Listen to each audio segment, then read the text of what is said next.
2, 3년 전부터 남편과의 관계가 소원해졌습니다. 출장도 잦아 같이 저녁 식사조차도 하지 못합니다. 물론 잠자리도 하지 않고 각방을 씁니다. 너무 외롭고 비관적인 생각만 들고 이렇게 의미 없이 사느니 차라리 죽고만 싶습니다. 어떻게 하면 남편과의 관계를 회복하고 의미 있게 즐겁게 살 수 있을까요? 이분도 좀 아까처럼 멜랑콜리까지는 아니래도 네. 어느 정도 지금 그 우울증을 앓고 있는 겁니다. 그 일종의 그 초기 우울증 비슷한데 거기서 보면 그 특징들이 다 있어요. 네. 그 지금 남편과의 관계가 그 안 좋다고 얘기를 하셨는데 네. 제가 보기에는 오히려 지금 내담자 이 여성분이 네. 무의식적으로 남편과의 관계를 끊고 있을 겁니다. 그래요? 그렇죠. 이거 남편분이 이렇게 하시는 게 아니고요. 그건 생각하기 나름이고요. 예. 그 56세 여성이면 남편분이 58세, 59세 이 정도 될 거거든요. 네. 60세. 네. 그러면 그분도 나름대로 굉장히 바쁜 사람이에요. 그리고 이제 바쁜 사람이고 사회적으로 무지 바쁘고 네. 그 대체로 이때 이직을 했죠. 네. 직장에서 잘리고 나와서 이제 새로운 기반들을 잡아야 될 텐데 참 그 열심히 해야죠. 안 그러고 어떻게 그걸 넘어갑니까? 네. 그래서 이분 같은 경우에 보면 네. 그 남편이 그 자기하고 상대해주지 않는다는 걸 고민할 게 아니라 자기가 남편한테 접근을 해야 됩니다. 적극적으로. 네. 그 남편과 관계를 가져야 됩니다. 네. 첫째, 우선 이 오래된 부부들이 대체로 보면 커뮤니케이션이 굉장히 부족해요. 자존심도 있고 뭐도 있고 해서 속 얘기는 안 하면서 건성 얘기들만 합니다. 그래요. 그 이분도 한 30년 결혼 생활했을 텐데 네. 30년 결혼 생활에서 내가 너에 대해서 뭐 이렇게 뭐 있냐고 생각을 하는 거예요, 보통들. 그러실 수 있겠네요. 그 뭐 눈빛만 봐도 안 되는 둥, 뭐 어쩐다는 둥 하는데 눈빛만 봐도 몰라요. 절대 그 속을 몰라요. 말을 해야 알죠. 말을 해야. 네. 아무리 30년 살았어도. 예. 예. 그리고 남편분의 입장에서 결혼 생활 한 30년이면 네. 조금 지루하기도 하죠. 말이야 바른 말이지. 살아오던 대로 살았으면 네. 인생의 반을 벌써 그렇게 살았는데 그 30년이라는 세월이 길거든요. 네. 그러면 뭔가 새로운 것이 없는 한 좀 정하고 의리는 좀 있을지 몰라도 뭐 이쁘다 뭐하다 뭐 안아주고 할 건 없죠. 그러시더라고요. 그리고 예. 섹스 생활도 그래요. 자기가 좀 더 이 나이 때 되면 여성들이 갱년기를 맞잖아요. 네. 56세면 호르몬 치료가 이제 대체로 여성 호르몬 폐경후 호르몬 치료가 끝났을 단계인데 이때부터 보면 네. 대체로 한 1, 2년 내에 네. 질 구조가 급격히 변화됩니다. 완전히 바뀌어요. 네.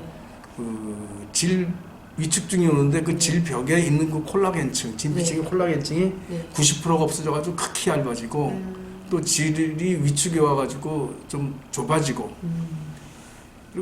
그리고 이제 건조해지고 네. 성행위 때 그 액이 안 나오고 뭐 그 다음에 이래서 잘 찢어져요. 질과 그 자궁 경부가. 네. 그러면 그거 잘 낫지 않고 냄새 지독하고. 그 자궁경부 밀환증의 그 악취는 사실 대단해요. 왜냐하면 고름이니까. 고름 냄새니까 시체 썩는 데지. 아프기도 많이 아프시겠다. 그렇죠. 아유. 근데 그 자각 증상은 별로 없는데 그래요? 이게 이제 저거 왜냐면 그냥 있으니까 좀 아프다 냉이 많다 이 정도인데 근데 실제로 보면 냄새가 많고 행위할 때 그걸 닿으면 성교통이 많이 오죠. 왜냐면 근데 사실은 거기서 그 자궁 경부가 굉장한 뭐예요 성감대인데 어떻게 보면 결정적 성감대죠. 그런데 그거에서 계속 아픔을 느끼는 경우면 참 골치 아파요. 이 자궁경부에서 아픔을 느끼는 여성이랑 네. 자궁경부에서 쾌감을 느끼는 여성이랑은 네. 인생의 질이 완전히 틀립니다. 그러니까 그것도 일단 고치고 네. 그거 고치는 거 간단하거든요. 어떻게 고칠 수 있을까요? 전문의 찾아가세요. 네. 그 전문의 찾아가서 네. 일단 호르몬 치료, 여성 호르몬 치료 있잖아요. 네. 옛날에는 그걸 암 때문에 나쁘다고 해서 안 했는데 요새는 일생 치료 시킵니다. 왜냐하면 그 광범위한 조사를 해보니까 네. 그 암이 여성 호르몬 치료를 받는 사람하고 안 받는 사람하고 각기 1000여 명씩 조사를 해봤는데 네. 암 발생률 빈도가 비슷한데 실제로 그 여성 호르몬 치료를 안 한 사람 분에게서 골다공증이니 뭐니 너무나도 많은 부작용들이 나타나요. 일종의 노화죠. 그게 나타나가지고 요새같이 그 100세 시대를 사는 사람들한테는 네. 절대 그게 안 된다.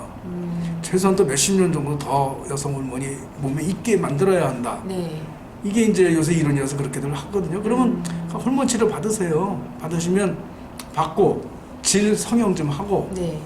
그다음에 그 여성 호르몬 에스트로겐 크림이 있습니다. 네. 성교시에 그거 좀 바르고 그다음에 좋은 윤활유 쓰고 하시면 뭐 좋은 성생활을 하실 수 있고 정말 30대 초반 30대에서 40대 초반의 그 느낌들을 다 가질 수가 있어요.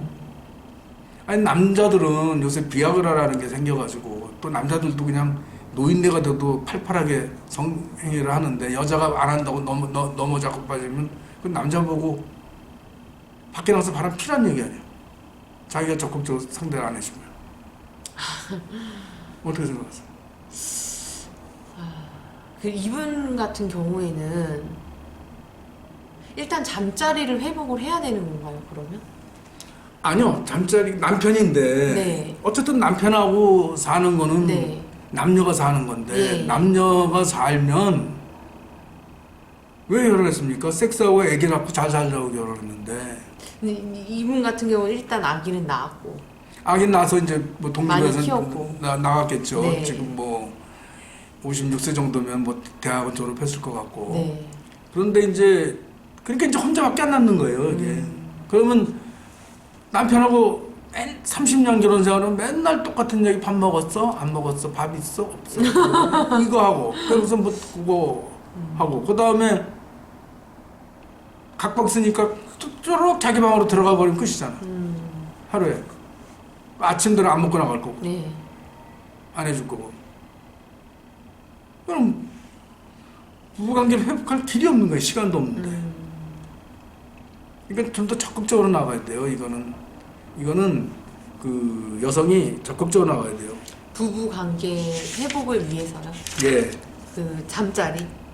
잠자리뿐만 아니라 몇 예. 가지가 있습니다. 예. 여기도 우울증 초기 증세를 보이는 건데 단 망상이 없는 거지.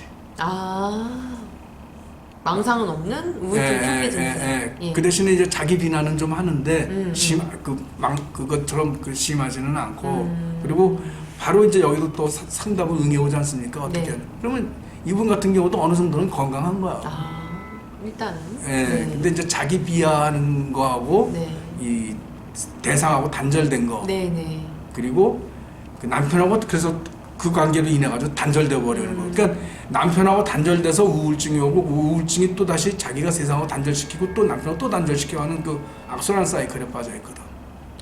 그러면은 이거는 그래서 이렇게 외롭다. 그렇죠. 네, 죽고만 싶다. 예. 네. 그러면 이것도 그 악순환 사이클을 끊어주면 돼요. 네. 어떻게 끊을 수 있을까요? 첫째로 네. 이런 그 우울증 있는 사람들이 대부분 자기 비하를 많이 해서 네. 그냥 자존감이 형편없이 낮아져 있어요. 그렇죠. 네. 그걸 회복시켜주고 네. 그걸 회복할 수 있는 걸로 가고 그 다음에 인간관계가 안 좋아요. 네. 맨날 안 만나니까 우울해서 근데 먹는 것도 잘 안 먹고 음식 잘 안 먹고 그 다음에 남편과 대화도 없고 네. 그러면 그리고 섹스도 안 하고 그리고 그냥 이런 분들이 또 자기 모습을 잘 안 갖고요. 아. 그래서 잘 안 먹어서 아주 말랐거나 아니면 너무 먹어서 살쪘거나 둘 중에 하나겠지. 네. 거식 아니면 폭식이니까. 그리고 자기 몸매 안 되죠. 네. 그다 아까 말했듯이 그 갱년기라 질 구조가 변환이 돼서 섹스를 피하죠. 아니 아프다고 그러는 사람하고 섹스할 남자가 어디 있습니까? 네. 그러니까 아파서는 하기 싫어 그러면서 두세 번만 들으면 영원히 안 해버려요. 네. 네. 실제로 영원히 안 해요. 네. 그러면 네. 이 문제들을 하나하나 해결하면 돼요. 어떻게 해결할 수 있을까요? 실제로 네. 일단 그 세상과 관계 회복을 하기 위해서 네. 아까도 말했듯이 자기와 같은 지인, 친한 친구 저기한테 잘할 수 있는 게 있다면 일단 두세 명하고 만나세요. 만나서 자기 얘기 처지를 털어놓고 네. 네. 그렇게 하세요. 예. 그리고 이 정도면은 뭐 제가 보기에 우울증 약 먹을 정도는 아닌데 그래도 가능하면 네. 좀 몇 달을 한번 드셔보시고 정신병원 가셔가지고 그리고 가능하다면 상담도 한번 받아보세요. 네. 상담을 받으시면 굉장히 나아요. 근데 이제 그런 것들은 일반적인 그렇게 해서 자존감을 회복하고 어떤 대상과의 관계, 세상과의 관계를 회복하시고 네. 그리고 어떤 지인들을 불러들여서 또 다시 저걸 받는다면 자기 오해를 많이 없애는 거죠. 네. 자기가 객관화되는 거죠. 네. 혼자서 하는 게 아니기 때문에. 그 다음에는 이제 남편과의 문제가 가장 크지 않습니까? 네. 남편과 문제는 두 가지로 보십시오. 네. 하나는 대화. 대화. 예. 대화가 전혀 없는 거예요. 자기가 우울하면 우울하다, 왜 안 오면 왜 안 오냐, 뭐, 이런 것에서 진심 어린 대화들을 해야 되는데, 대화가 없는 게 문제입니다. 그러면서 혼자서 공상을 하는 겁니다. 남편에 대해서. 그 몽상이죠. 더 나가면 우울증 돼요. 아직 그러니까, 첫째, 남편하고 건전한 대화를 하십시오. 네. 그러면, 사실 이 나이 되면 남편 50대 말 60대 되면 아주 성공한 사람 몇 명 빼놓고는 대부분 스트레스나 우울증에 시달려요. 왜냐하면 인생이 그때 잘 나가다가 이제 뭐든지 퇴직을 하죠. 네. 정년 퇴직을 딱 하죠. 그러면 남자로서 긍지가 다 없어지잖아. 그리고 정년 퇴직하기 전까지는 아내가 자기를 대접해 줬어요. 왜냐면 월급을 주니까. 근데 월급 못 갖다 주면 완전히 시쳇말로 개취급이지. 그러니까 안 보는 게 나아. 얼른 빨리 도망가는 게 나아. 그리고 보기만 하면 잔소리야. 그리고 나와서 새 삶을 살려면 좀 시간이 좀 필요하지 않습니까? 네. 그 시간도 안 주고 그냥 하라고 그러니 젊을 때도 사업 같은 거 하나 하다가 기반 작업을 몇 년씩 깨졌는데 그냥 근데 그 남편도 뭔가 있어요. 그러니까 네. 남편하고 두 분이 더 이렇게 나가기 전에 흉금을 털어놓고 얘기를 하세요. 지금이 가장 두 부부가 힘들 때예요. 네. 그러니까 그렇게 하시고 그다음에 여성 문제가 의심되시면 사실은 이 나이 되면 남자들이 대체로 여성 문제 일으키지를 못합니다. 외도가 의심되는데 증거가 없죠? 네. 잡는 길이 하나가 있어요. 뭔데요? 핸드폰 안 뒤져도 돼요. 어떻게 알 수 있죠? 용돈 쓰는 금액만 체크하면 돼요. 아. 근데 남편이 금전 관리를 다 하면요? 그러면 돈 달라고 그래. 퇴직한 사람이 얼마, 그럼 생활비 딱 주면 네. 대충 감이 오잖아요. 얼마 이 사람이 무슨 직원도 어느 정도 씁니다. 네. 금전관리 봉급 안 보이면 그 봉급 보여달라고 때를 쓰거나 뭐 네. 하거나 해고 네. 대체로 그래도 알아요 여자들은. 그 집안 생활하는 사람이 남편이 얼마 쓰는지 모르겠습니까? 근데 용돈이 대체로 자동차 포함해서 200에서 250 사이 미만으로 쓴다면 네. 여자 있다고 꿈도 꾸지 마십시오. 여자 하나 사귈 때 네. 아무리 못해도 한 사람한테 200~300은 한 달에 깨져야 돼요. 네. 그러면 남편이 자기 쓰고 여자하고 쓰고 그러려면 5~600은 깨져야 네. 쓸 수 있는 사람이라 해야 되거든. 네. 그거 아니면 네. 여자 의심도 하지 마요. 네. 아주 가장 진리입니다. 그 핸드폰 뒤지면 뭐해? 핸드폰을 뒤지실 바에 지갑을 뒤지세요. 그러면 네. 이 나이에 50대 말 60대의 이 나이에 여자를 사귀려면 돈이 들거든요. 네. 좀 젊은 여자 사귀려면 네. 아무리 못해도 한 달에 300~400은 깨집니다. 그리고 조금 더 많이 들면 500, 1000 막 이렇게 깨져요. 네. 그러니까 자기 차 한 대 가지고 이렇게 끌고 뭐 이렇게 다니면 밖에서 100번 밤을 새 보십시오. 여자 없어요. 네. 그러니까 그런 거 걱정하지 마시고 그 다음에 이 남편도 불쌍하거든요. 네. 거의 독서 공부하는 거거든요. 네. 그러면 두 분 관계가 이게 얼마나 좋아요. 이때 그 두 분이 섹스를 하세요. 여성분이 적극적으로 나가서 섹스를 하자고 그러세요. 그러면 남자가 해요. 그러면 이 남자도 어떻게 보면 갱년기가 지났잖아요. 네. 그러면 발기부전 조울에 시달릴지도 몰라요. 네. 그러면 그런 문제 해결할 수 있는 방법은 많거든요. 네. 네. 그럼 남자들이 귀찮은데 뭐 나한테 이렇게 열심히 애무해 줄까?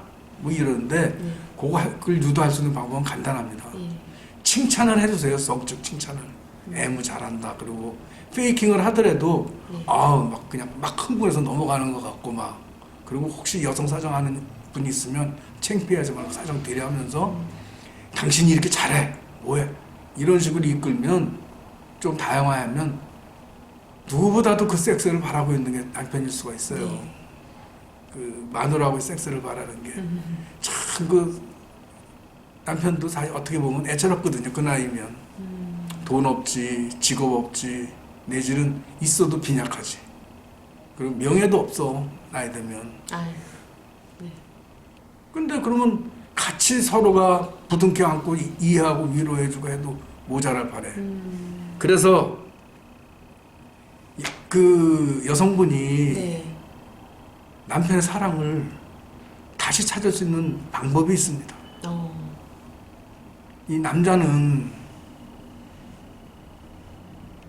평생 동안 못 잊는 게 모성애예요. 모성이요. 예. 네. 그걸 그 프로이드 시계랑 프로이드 그 정신 이론에 거의 전부 다죠. 웨디푸스 네. 컴플렉스라고 네. 그래가지고 거의 다인데 어쨌든 한 너댓 살쯤 되면 그 유아기 때 가졌던 어머니에 대한 그 연정 네. 이거를 아버지에서 당연히 끊게 되고 그 사회적 질서를 받아들여요. 그걸 초자라고 하는데 그걸 받아들이면서 가는데 그래서 강제로 이걸 뜯어내거든요. 그 네. 어머니하고 분리시켜버리거든요. 네. 그래서 뜯겨내긴 했지만 남성에는 그 뜯겨낸 자리 있죠. 뜯어진 네. 자리. 예. 거기에 무지막지한 상처가 남습니다. 그건 마음의 상처가 나는데 그래서 남자는 항상 모성애를 그리워하게 돼 있어요. 네. 그래가지고 항상 보면 지 엄마랑 비슷한 여자를 찾는 거야. 그 어머니 대체물을 찾는 거예요. 어머니 대체. 그래서 보면 남자들 대체로 보면 자기 엄마랑 그 여자들 보면 자기 엄마랑 비슷하게 생겼어요. 네. 나도 그렇지만. 네. 그런데 이제 그렇거든요. 그런데 나이 먹으면요 그 마음이 약해지면서 그 생각을 더해요. 누가 나를 모성애 쪽으로 사랑해줄 수 없을까? 약해지니까. 그럴 때 여성분이 적극적으로 나서서 아유 우리 시어머니가 낳은 아들이 참 내 아들보다 더 이쁘네. 이제 저 아들하고 살아야겠네 하면서 자기가 낳은 아들 어릴 때 자기가 하던 것이고 그런 걸 해줘 보십시오.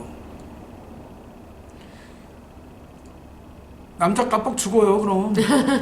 너무 좋아서. 네. 그거 어디 가서 바람 안 펴요. 평생 그 원하고 해왔던 게 그건데 추구했던 게 그건데 그 뭐 밖에 나가서 바람 피고 돈 준다고 해서 그런 여자들이 그걸 해줍니까? 그러니까 밖에 나가서 바람 피는 남자들은 그 착각이 있어. 지금 새로 사귀는 여자는 그런 사랑을 나한테 줄이라고 생각을 해. 네. 그런데 사귀어보고 조금 지나보면 그게 아니야. 뭐 육체관계도 갖고 하다 보면 그게 아니야. 네. 그럼 또 딴 여자한테 가. 또 딴 여자한테 가. 이걸 계속해서 오게 다녀. 근데 마지막으로 그런 사람들의 심리를 분석해보면 그 맨 끝에는 어머니에 대한 사랑에 대한 그리움이 있어요. 모성에 대한 사랑에 대한 그리움이 네. 있어요. 그러니까 여자분들이 걱정할 거 하나 없는 게 첫째 이혼하기가 그렇게 쉽지도 않고 네. 아무리 있어도 자기 재산 반 날리면서 이혼할 남자도 없고 그리고 여기서 외도를 했다고 해서 그 여자한테 정을 주고 있는 게 아니에요. 남자는 그냥 외도하는 거지. 이해돼요? 그냥 외도하는 거다? 아니요. 그냥 육체적 즐거움을 찾는 거예요 거기서. 네. 그러니까 그 맨날 먹는 밥에서 짜장도 한번 먹어보는 네. 그 정도. 그리고 이제 그걸 외도를 계속 한다면 그 남자가 이제 정신적으로 문제가 있는 거지. 그럼 그건 좀 고쳐주면 되는. 네. 남편하고 네. 그 모성애적 사랑을 남편에게 줘가지고 그 섹스도 회복하고 사랑도 회복하세요. 네. 그다음 두 번째로 네네. 이때 되면 맨날 서럽거든요, 여성분이. 네. 왜 서럽냐면 네. 경제적으로 독립이 돼야 돼. 전업주부인 경우에 자기가 경제력이 없어. 남편이 주는 돈만 가지고 살아야 되는데 네. 그러지 마십시오. 다만 200~300이라도 버세요. 그거 벌 길 많습니다. 네. 그 여성분들 조금만 자기를 낮춰가지고 뭐 가사 도우미라든가 뭐 그 요양보호사라든가 혹은 마트의 캐셔라든가 혹은 뭐 하다못해 환경미화원이 되더라도 한 200에서 250은 벌거든요. 네. 그것만 자기한테 돈이 들어와도 네. 자신감 팍 생깁니다. 그리고 일이 있으니까 좀 좋아요. 우울하게 혼자 집에 있는 것보다. 네. 그래서 적극적으로 일을 알아보시고 네. 그거 일을 알아보시면 일이 아주 많습니다. 그러니까 제가 보기에 남편이 자기를 무시하고 상대 안 하고 네. 이러는 거 그것도 또 하나의 망상이다. 자기 망상이다. 네네. 적극적으로 나서서 해결하셔라. 이상. 네.